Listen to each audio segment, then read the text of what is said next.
तो आज हम एक ऐसी किताब के बारे में बात करने वाले हैं जिसने सचमुच लाखों करोड़ों लोगों की पैसे को लेकर सोच ही बदल डाली। रॉबर्ट कियोसाकी की रिच डैड पुअर डैड ये सिर्फ एक किताब नहीं है, बल्कि फाइनेंशियल फ्रीडम यानी आर्थिक आज़ादी तक पहुंचने का एक तरह का नक्शा है। ये कहानी है दो पिताओं की और पैसे को लेकर उनके दो बिल्कुल अलग अलग नज़रियों की। तो चलिए शुरू करते हैं और देखते हैं कि ये कहानी हमें क्या सिखाती है।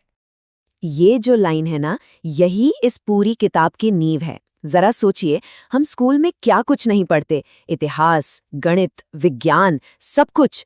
लेकिन वो एक चीज जो हमारी पूरी जिंदगी पर असर डालती है, पैसा, उसके बारे में हमें कुछ भी नहीं सिखाया जाता। और बस इसी गैप को, इसी कमी को ये किताब पूरा करने की कोशिश करती है। अब इस किताब की जो सबसे दिलचस्प बात है, वो है लेखक का अपना बचपन। उनकी परवरिश एक बहुत ही अनोखे माहौल में हुई। उनके पास एक नहीं बल्कि दो दो पिता थे, एक उनके अपने और दूसरे उनके सबसे अच्छे दोस्त के पिता।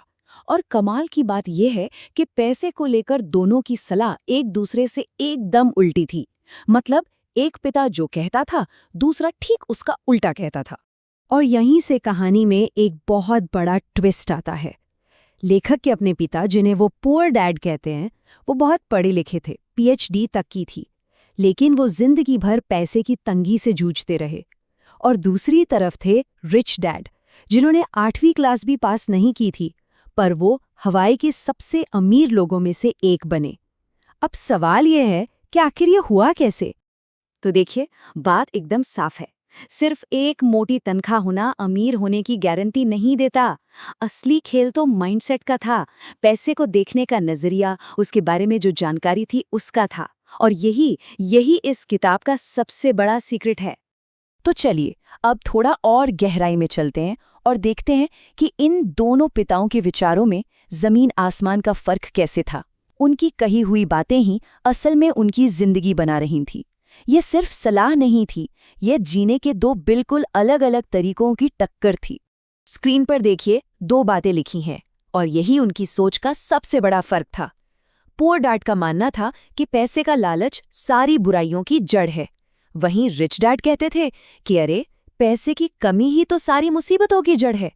सोचिए, एक ही चीज यानी पैसा, और उसको लेकर दो कितने अलग अलग नजरिए। अब ये वाला जो फर्क है ना, ये सुनने में शायद छोटा लगे, पर है बहुत बड़ा। पुअर डैड की जबान पर होता था, मैं ये नहीं खरीद सकता। ये एक फुल स्टॉप है, दिमाग बंद। और रिच डैड क्या कहते थे? वो पूछते थे, मैं इसे कैसे खरीद सकता हूँ? ये सवाल दिमाग को काम पर लगा देता है।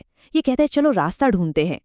और ये तो नौकरी करने वाले और मालिक बनने वाली की सोच का क्लासिक उदाहरण है। एक की सलाह थी कि अच्छी पढ़ाई करके किसी बड़ी कंपनी के लिए काम करो, और दूसरे की सलाह कि अच्छी पढ़ाई करो ताकि तुम एक बड़ी कंपनी को खरीद सको। देखें, एक की सोच थी नौकरी ढूंढने की, दूसरे की सोच थी मालिक बनने की। चलिए अब आते हैं इस किताब के सबसे जरूरी और शायद सबसे कंट्रोवर्शियल हिस्से पर। रिच डैड ने एसेट और लायबिलिटी यानी संपत्ति और देनदारी की परिभाषा को ही सिर के बल खड़ा कर दिया। और ये एक ऐसा नियम है जो हम बचपन से जो कुछ भी सुनते आए हैं उसे पूरी तरह से चैलेंज करता है। हाँ, ये सुनकर झटका लग सकता है, मेरा घर एक देनदारी है। हम सब तो यही मानकर चलते हैं कि घर हमारा सबसे बड़ा एसेट है, हमारी संपत्ति है। लेकिन रिच डैड की परिभाषा बहुत सीधी थी। जो चीज़ जेब में पैसा डाले वो एसेट है, और जो चीज़ जेब से पैसा निकाले वो लायबिलिटी है। अब इस हिसाब से सोचिए, घर की ईएमआई, उसका मेंटेनेंस, टैक्स, ये सब तो पैसा निकाल रहे हैं, राइट? तो जब तक वो घर किराए से इनकम ना दे, तब तक वो एक लायबिलिटी है। तो रिच डैड की बातें सिर्फ हवा में नहीं थीं, उनके पीछे एक पूरा सिस्टम था, एक फ्रेमवर्क था। जैसे कि ये कैश फ्लो क्वाड्रेंट। देखिए, दुनिया में लोग 4 तरीकों से पैसा कमाते हैं। ई यानी एम्प्लॉय, मतलब नौकरी पेशा। एस यानी सेल्फ एम्प्लॉयड, जैसे कोई डॉक्टर या वकील। बी यानी बिजनेस ओनर, जिसका अपना बड़ा सिस्टम हो। और आई यानी इन्वेस्टर। रिच डैड का कहना था कि असली आज़ादी, फिनेंशियल फ्रीडम बी और आई साइड में है, जहां पैसा आपके लिए काम करता है, न कि आप पैसे के लिए। तो ये सारे सबक रिच डैड ने लेक्चर देके नहीं सिखाए, उन्होंने सिखाया तजुर्बे से, काम करवा कर। चलिए अब उसी पहले और सबसे जरूरी सबक की कहानी सुनते हैं। ये कहानी कह सकते हैं कि किताब की जान है। जरा सोचे, एक 9 साल का बच्चा है, उसे अमीर बनना सीखना है और उसे काम क्या मिलता है? एक दुकान में 10 सेंट प्रति घंटे के हिसाब से धूल भरे डिग्गों पर से मिट्टी साफ करने का। हफ्ते गुजरते हैं और 3 हफ्ते बाद वो बच्चा गुस्से से घर जाता है। उसे लगता है कि उसके साथ मजाक हो रहा है, उसे ठगा जा रहा है।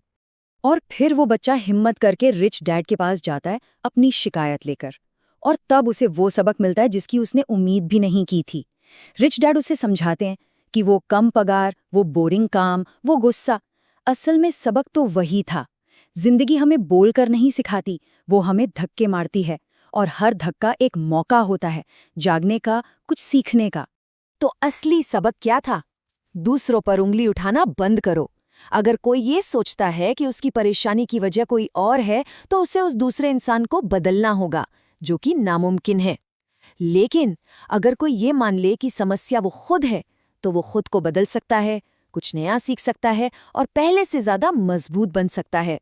सारा कंट्रोल अपने हाथ में आ जाता है। तो आखिरकार सारी बात एक चॉइस पर आ जाती है, एक फैसले पर।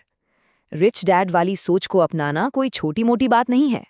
ये एक ऐसा फैसला है जो पूरी जिंदगी बदल सकता है। लेखक ने रिच डैड की सलाह मानी और उनका ये फैसला बिल्कुल रॉबर्ट फ्रॉस्ट की उस मशहूर कविता जैसा था, मैंने वो रास्ता चुना जिस पर कम लोग चले थे। मतलब एक तरफ थी नौकरी की सेफ सिक्योर जिंदगी और दूसरी तरफ थी फाइनेंशियल एजुकेशन की राह, जो मुश्किल थी पर रिवॉर्डिंग भी। और जैसा कविता में कहा गया है, इसी एक फैसले ने सब कुछ बदल दिया।